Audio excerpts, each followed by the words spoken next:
오늘은 적그리스도를 이기는 신앙인이라는 제목으로 말씀을 전하겠습니다.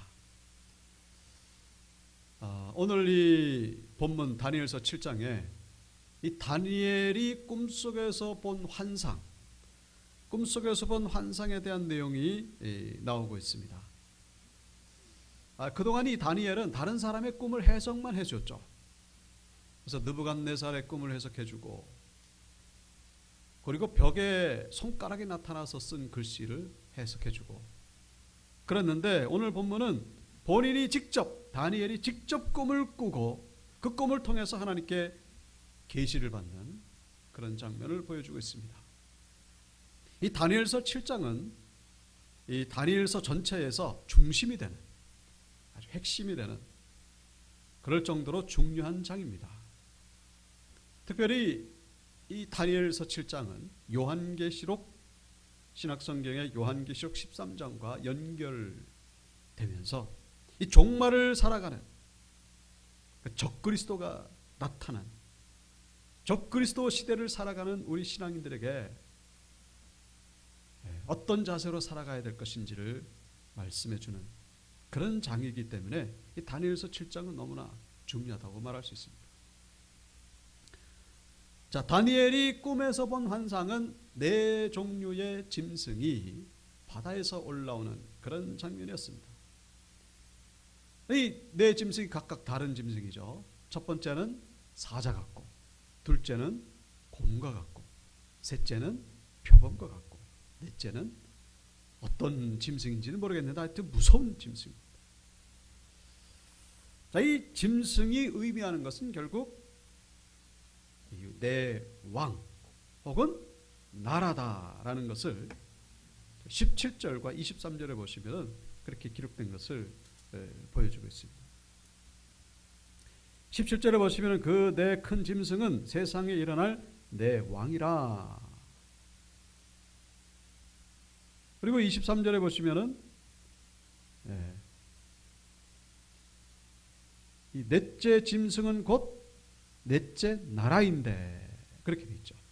그러니까 이 짐승은 왕을 의미하기도 하고 나라를 의미하기도 한다는 것을 알 수가 있습니다. 그 왕이 곧 그 나라를 대표하는 것이니까 나라나 왕이나 같은 의미겠죠. 자, 그래서 이 네 마리의 짐승이 무엇을 의미하는지 성경에 구체적으로 나오지는 않고 있습니다만은, 첫 번째 짐승, 저 사자가 의미하는 것은 바벨론이라는 것은 누구나 다 아는 사실입니다. 전체적인 맥락에서 보면 저 사자는 바벨론을 의미합니다. 그래서 이 바벨론으로 시작된 제국, 그 다음에 계속해서 일어나는 제국들을 우리가 짐작할 수가 있는 것이죠. 그래서 이 사자는 바로 바벨론이고, 그리고 이 곰은 그 다음에 일어나는 제국 뭡니까? 이 바벨론을 집어삼킨 제국, 바로 바사와 메데 바사. 바사는 페르시아죠. 메데 바사를 의미하는 것이고, 세 번째 표범 같은 짐승, 메데와 바사를 집어삼킨 제국이 뭡니까? 바로 헬라죠. 헬라, 알렉산더. 그리고 네 번째 짐승은 어디겠습니까? 헬라를 멸망시킨 제국은 바로 로마 제국입니다. 그래서 이 첫 번째부터 네 번째까지 이 바벨론, 메데바사, 헬라, 알렉산더, 그리고 로마를 의미한다는 것을 우리는 쉽게 알 수가 있는 것이죠. 자, 그래서 오늘 본문에 이 4절부터 보시면은 좀 더 구체적으로 이 짐승에 대해서 설명하고 있습니다. 4절에 보시면은 이 독수리의 날개가 있다라고 그렇게 되어 있습니다. 근데 그 날개가 뽑혔다라고 되어 있죠. 날개가 뽑힌 사자, 그러니까 힘을 잃었다, 그런 얘기입니다. 원래 다니엘이 꿈을 꿀 때가 언제인지 1절에 나오고 있습니다. 바벨론 벨사살 왕 원년에 다니엘이 꿈을 꿨다. 여러분, 벨사살이 누군지 기억나시죠? 5장에 보시면은 그 바벨론이 망할 때의 그 왕이 바로 벨사살이었습니다. 그러니까 벨사살이 지금 왕이 있는 그때의 꿈을 꿨는데, 이 첫 번째 이 날개 달린 사자가 날개가 뽑힌 거예요. 바벨론이 이제 지금 망해가고 있다라는 것을 의미하는 그런 환상이라는 것을 알 수가 있죠. 바벨론이 망하는 것은 시간 문제입니다. 그리고 이 4절에 보시면은 이 사자가 사람의 마음을 가졌다 그렇게 돼 있죠. 여러분, 바벨론 느부갓네살이 하나님께 징계를 받아가지고 7년 동안 소처럼 살다가 짐승의 마음을 가지고 살다가 하나님께서 회복시켜 주셔가지고 다시 사람의 마음을 가지게 되었다라는 그런 내용이 나오는 것을 3장에서 우리가 살펴본 적이 있죠. 바로 그것을 의미하는 거예요. 그래서 이 사자, 날개 달린 사자는 바로 바벨론을 의미한다. 그 다음에 두 번째 짐승, 곰. 곰인데 이 몸이 한쪽으로 기울었습니다. 5절에 나오죠. 몸 한쪽을 들었다. 바벨론을 멸망시킨 나라가 메데바사였다고 말씀드렸죠. 메데바사 연합군. 근데 메데바사 연합군이 나중에 가가지고는 이 메데가 바사에게 병합이 됩니다. 흡수가 되죠. 기울었다라고 하는 것은 페르시아 쪽으로 기울었다, 바사 쪽으로 기울었다, 그것을 의미하는 것입니다. 근데 입에 갈비뼈가 3개가 있어요. 그것은 이 바사 페르시아가 집어삼킨, 멸망시킨 3개의 제국을 말합니다. 이 바사가 멸망시킨 3개의 제국이 어디냐? 첫 번째가 바벨론이죠. 바벨론을 멸망시켰으니까. 두 번째가 바로 이집트입니다. 이집트 잘 아시죠? 세 번째가 바로 리디아라고 하는 지금 투르키의 그 근처에 있는 나라였습니다. 자, 그것을 상징하는 거예요. 자, 지금 이 곰이 바사를 의미하고 또 바사가 그런 일을 할 것이라는 것, 이 구체적으로 다니엘은 모릅니다. 다만 환상만 볼 뿐이에요. 근데 지금 우리 현대를 살아가는 우리가 이 시점에서 볼 때에 이 모든 것들이 말씀 그대로 성취된 것을 보면은 이 환상이 얼마나 놀라운지 우리가 다시 한번 확인할 수가 있는 것이죠. 자, 그 다음에 세 번째 짐승, 표범 같습니다. 근데 머리가 4개나 있고 날개가 4개가 달려있는 그런 표범 같은 짐승. 이거 어디라고요? 헬라. 표범이 상징하는 것은 그 속도입니다. 아주 빠른 그런 짐승이죠.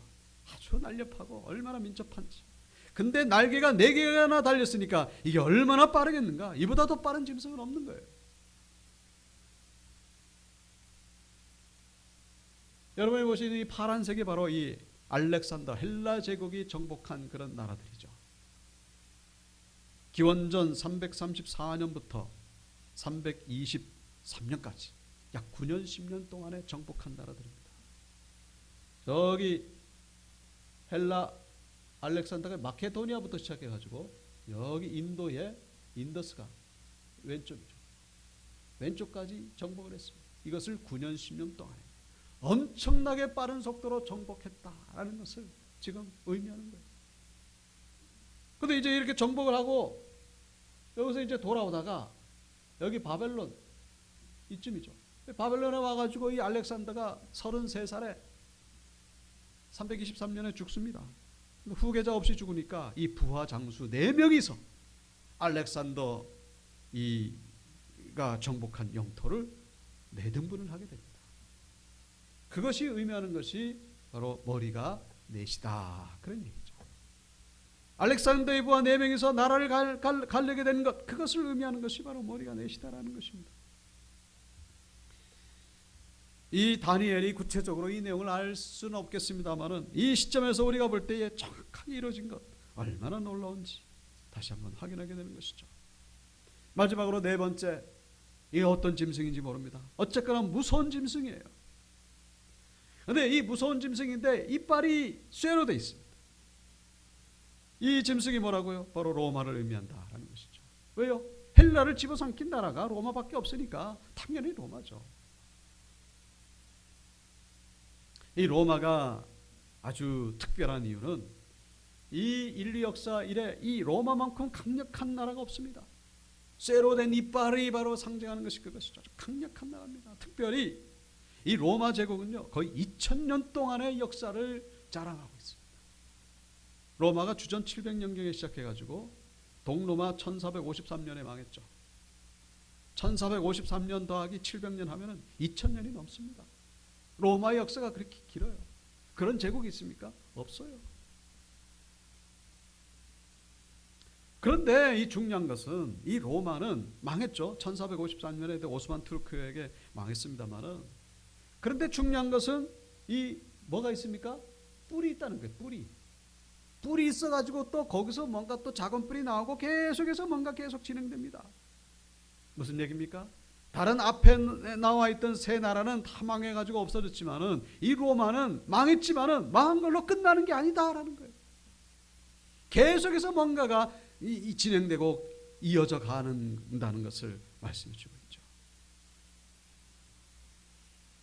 그래서 오늘 본문에서 우리가 눈여겨봐야 될 말씀이 바로 8절입니다. 8절. 왜냐? 우리가 살아가는 이 시대가 바로 이 뿔의 시대. 뿔이 몇 개라고요? 10뿔 시대. 8절 보시기 바랍니다. 8절. 내가 그 뿔을 유심히 보는 중에 다른 작은 뿔이 그 사이에서 나더니, 네 번째 짐승은 머리에 10뿔이 있는데 그 10뿔 사이에서 이제 작은 뿔이 또 나는 거예요. 첫 번째 뿔 중에 셋이 그 앞에서 뿌리까지 뽑혔고, 그러니까 작은 뿔이 나다 보니까 기존에 나와 있던 3개의 뿔이 뽑히는 거예요. 그런데 이 새로 난 작은 뿔에는 뭐가 있습니까? 눈 같은 눈들이 있고 또 사람의 입이 있어가지고 큰 말을 하였더라. 작은 뿔이 의미하는 것이 바로 적그리스도라는 것이죠. 오늘 말씀의 제목이 뭡니까? 적그리스도를 이기는 시대.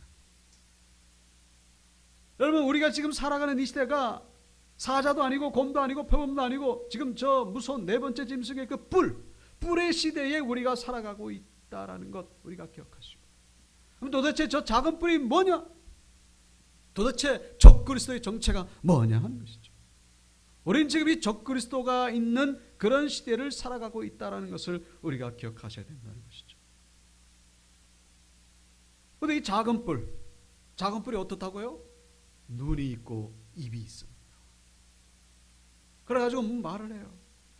어떤 말을 하는지 여기 21절에 보시면은,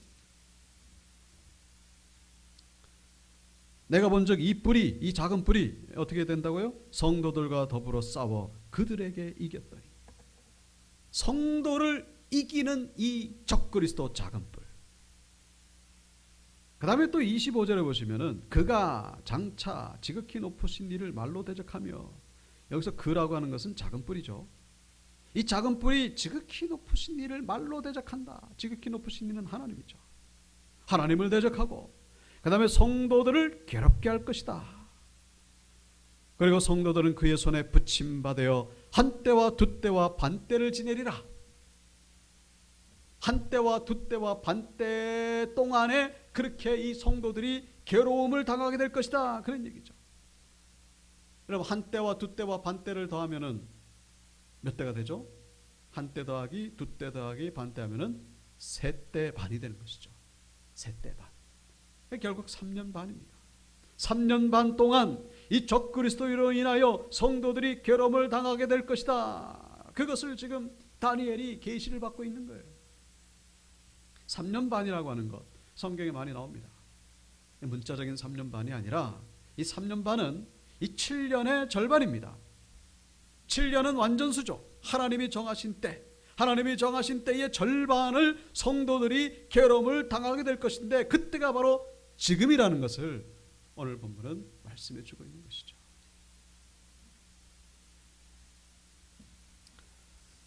자, 그래서 이 다니엘서 7장이 중요한 것은 요한계시록과 연결되기 때문인데, 요한계시록 13장과 연결됩니다. 자, 요한계시록 13장에 보시면은 오늘 본문에 나온 내용이 다시 한번 나옵니다.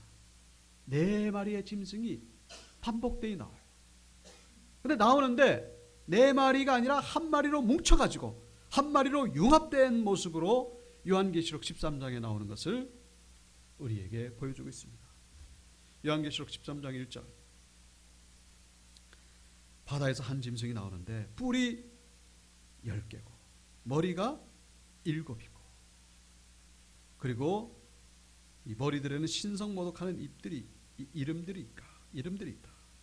근데 그 짐승이 어떻다고요? 표범과 비슷하고 발은 곰의 발 같고 입은 사자의 입 같았다라고 그렇게 기록하고 있죠.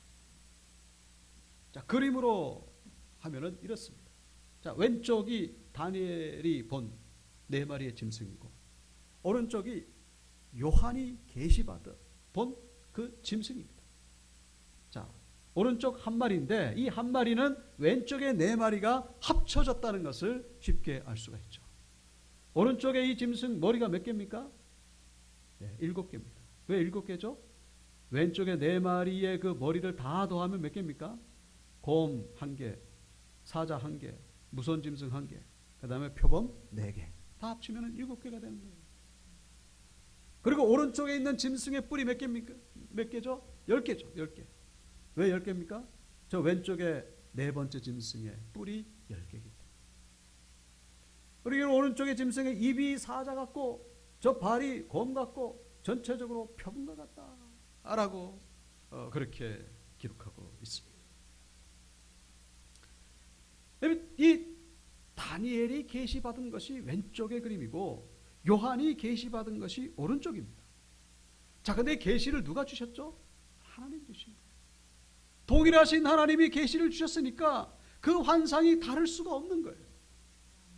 다르게 나타나는 것일 뿐이지 그 내용은 똑같다라는 사실. 하나님이 다니엘에게도 계시를 하셨고 그리고 신약에 와서 요한에게도 계시하셨고. 그런데 여러분, 한 가지 우리가 빠뜨린 게 있죠. 또 다른 사람에게 이 동일한 것을 하나님이 계시하셨습니다. 누구에게 계시하셨는지 아십니까?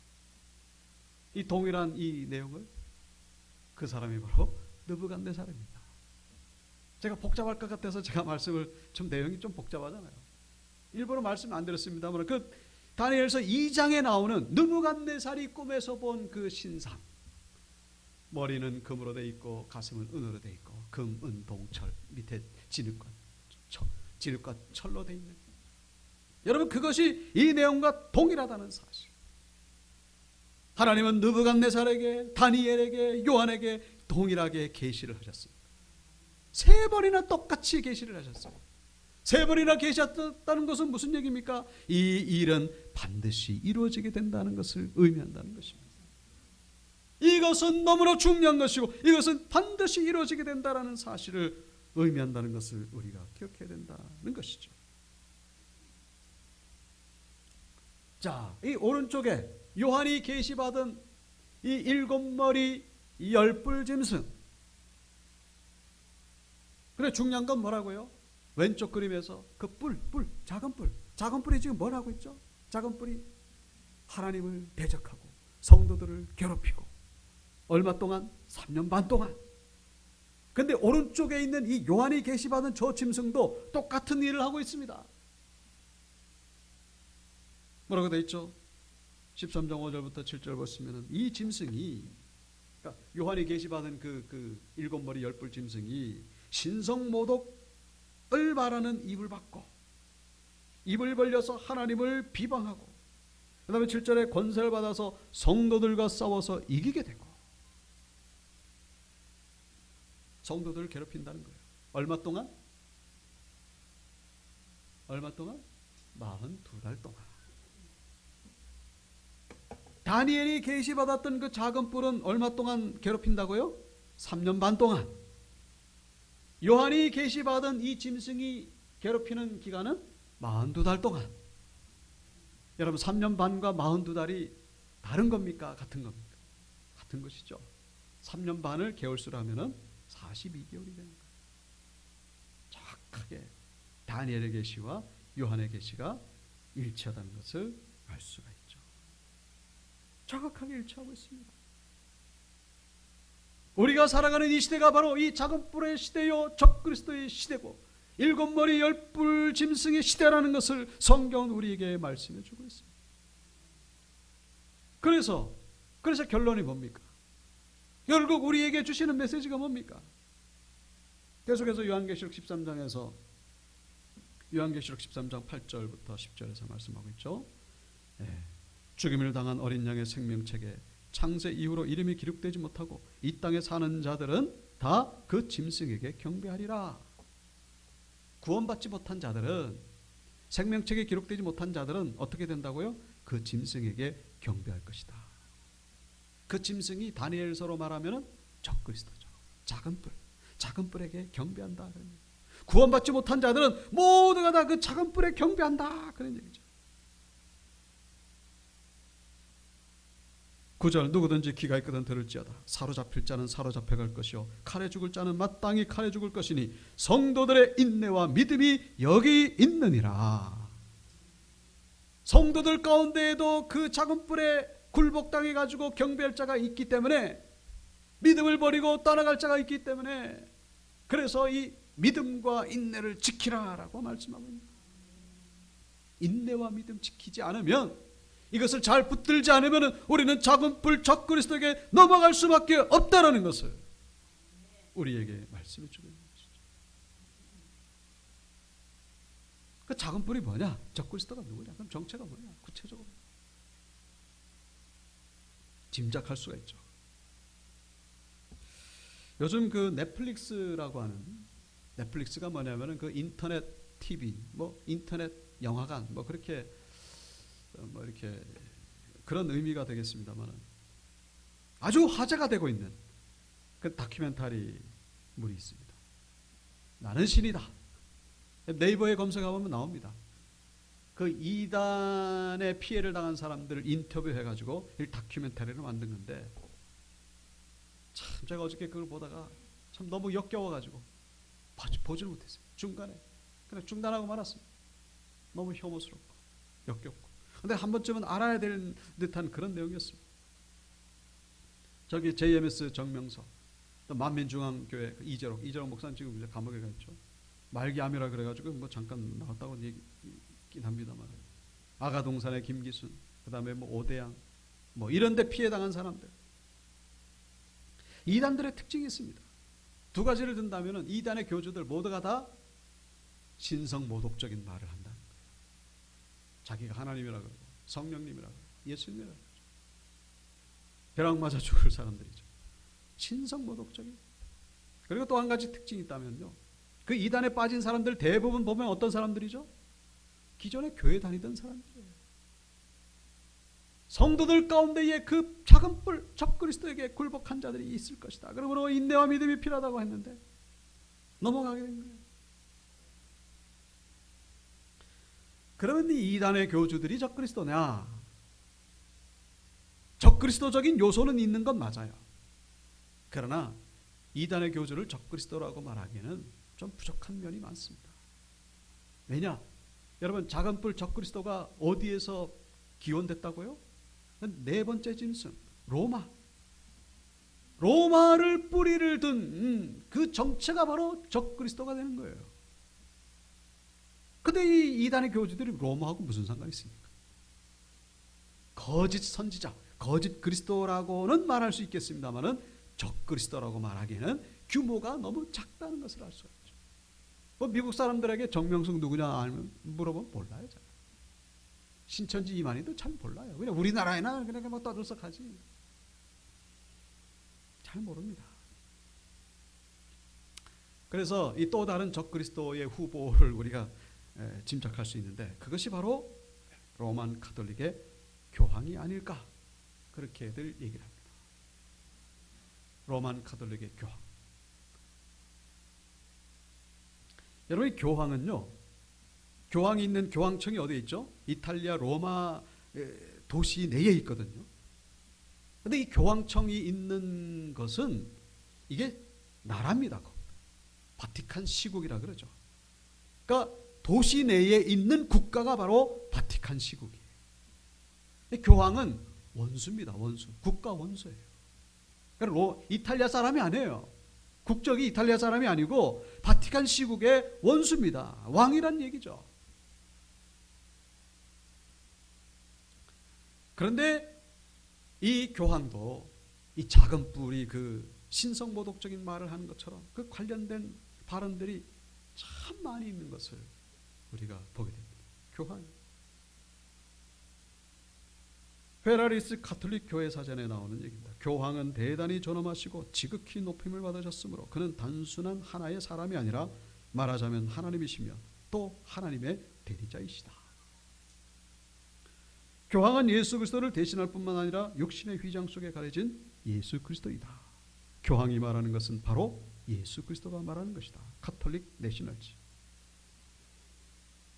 그 다음에 이제 교황 대관식에서 교황에게 이렇게 드리는 말인데, 당신은 군주들과 제왕들의 아버지이며 세계의 주교요 구세주 예수 그리스도의 지상 대리자임을 잊지 마시고 세관으로 꾸며진 이 삼중관을 받으소서. 그 의식 가운데 이런 과정이 있어요. 삼중관이 뭐냐? 바로 이겁니다. 삼중관. 여러분, 제가 저 모자를 쓰고 설교한다고 생각해 보십시오. 저를 정상으로 보겠습니까? 제가 저걸 쓰고서 예배를 드린다고 생각해 보십시오. 그런데 교황이 저걸 쓰면 아무렇지도 않게 생각해요. 도대체 예수님의 제자라고 하는 자들이 저렇게 화려할 이유가 어디 있습니까? 교황처럼 얼마나 화려한지. 여러분, 교회도 마찬가지예요. 교회도 그런 교회들이 있지 않습니까? 화려하고 무슨 왕국 같은 그런 결코 성경적이지가 않죠. 내가 길이요 진리요 생명이다. 교황 비오 10세. 세상에 있는 다른 또 하나의 하나님. 교황 진리요 쓰 있어요.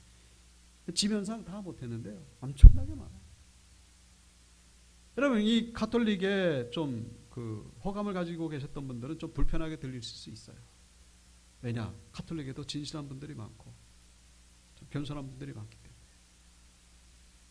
그런데 한 가지 잊지 마시기 바랍니다. 우리 모든 성도님들도 잊지 마세요. 우리가 구원 얻는 건요, 착함이나 진실함으로 얻는 것이 아니에요.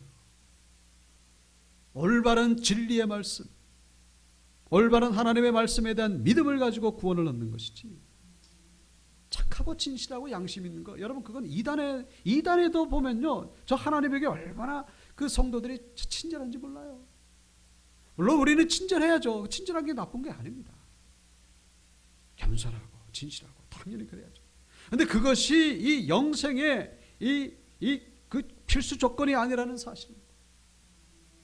올바른 말씀에 대한 그 믿음이 우리를 구원하는 것이지. 여러분, 저게 엄청나게, 이게 무슨 얘기입니까 저게? 여러분, 물론 개인적으로 뭐 그렇게 얘기할 수 있어요. 근데 저게 공식적인 선포니까 저게 문제라는 거예요.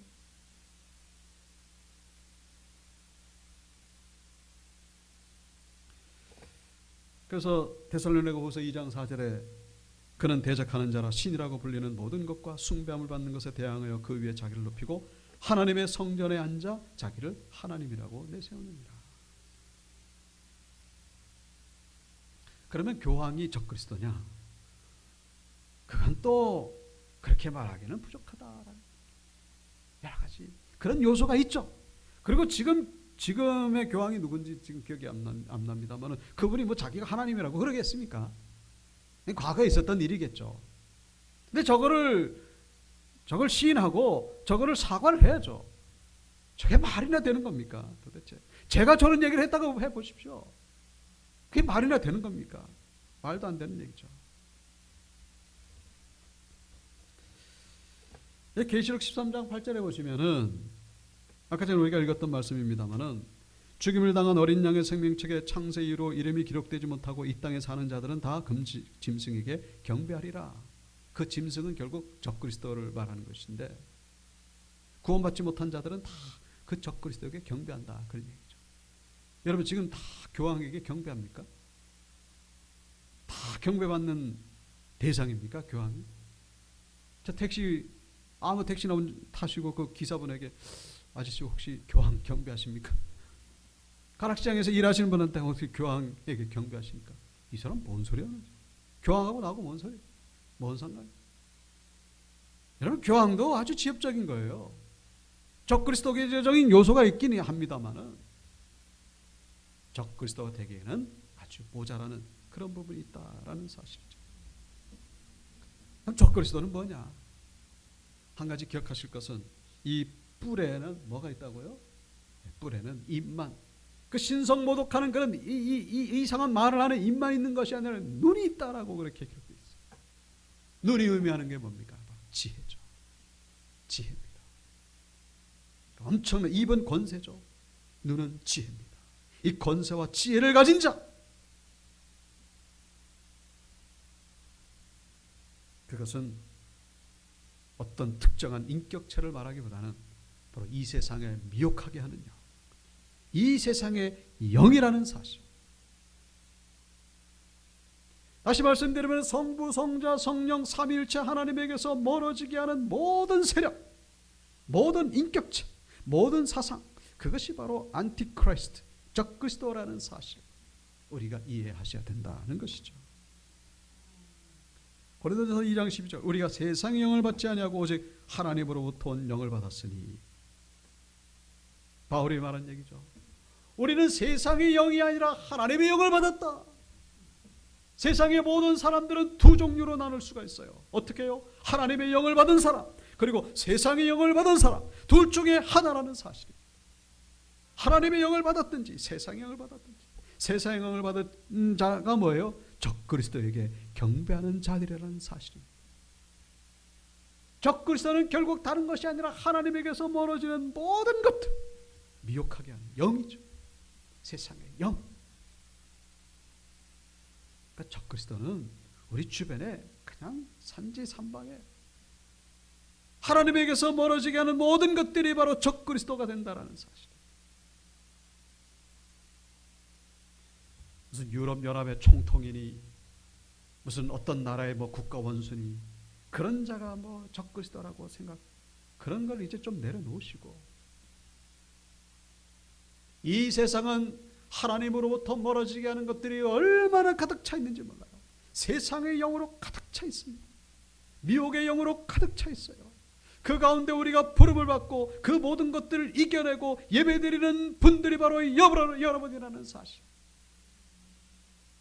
적그리스도를 이기는 신앙. 여러분, 적그리스도는요, 오늘 지금 우리가 짐승들 봤습니다만은, 적그리스도는 저렇게 그 겉으로 볼 때는 저렇게 무섭게 생긴 게 아니에요. 저는 영적인 실체를 말하는 것이, 영적인 실체가 저렇게 무서운 것일 뿐이지, 겉으로 드러나는 적그리스도는요, 얼마나 세련되고 얼마나 아름답고 얼마나 보기가 좋은지. 그래서 사탄도 자기를 광명의 천사라고 그렇게 속인다라고 한다는 사실. 속지 마세요. 자, 그래서 우리는 저 이단의 교주 그런 데에 속지 않을 뿐만 아니라 이 세상의 이 화려한 이 과학기술, 이 풍성한 경제, 그리고 무신론 사상, 진화론 같은 그런 인본주의 사상, 이런 사상과 철학과 이런 세계관, 이 모든 것들이 바로 적그리스도의 실체라는 사실 우리가 기억하시고, 이 미혹의 영에 넘어가지 않기를 위해서 우리는 늘 성령 충만하기를 힘쓰는 신앙인들이 돼야 된다는 것입니다. 성령 충만하지 않으면요, 미혹의 영, 세상의 영으로 가득 차는 거예요. 예배 빠지고 교회 나가고 점점 멀어지고. 왜요? 세상의 영이 들어오니까. 그런 자들은 적그리스도에게 경배하는 자가 된 거예요. 다시 돌아오면 다행이겠습니다만 계속 반복되는 거예요. 하나님의 영에 충만했다가 갑자기 그냥 세상의 영으로 갔다가. 여러분, 이 하나님께서 다니엘에게 이 꿈에서 이 환상을 보여주신 이유, 느부갓네살에게도 보여주시고 요한에게도 보여주신 이유는 뭡니까? 이런 일은 반드시 일어날 것이고 지금 일어나고 있다라는 것을 말씀하시기 위함이라는 것, 잊어서는 안 된다는 것이죠. 주님 오실 날이 가까웠습니다. 주님 오실 날이 가까웠어요. 말씀 위에 굳게 서셔서 깨어서 최후의 승리까지 이 다니엘처럼 정말 하나님 앞에 귀하게 쓰임받는 하나님의 거룩한 사명자들 다 되시기를 주님의 이름으로 축원합니다.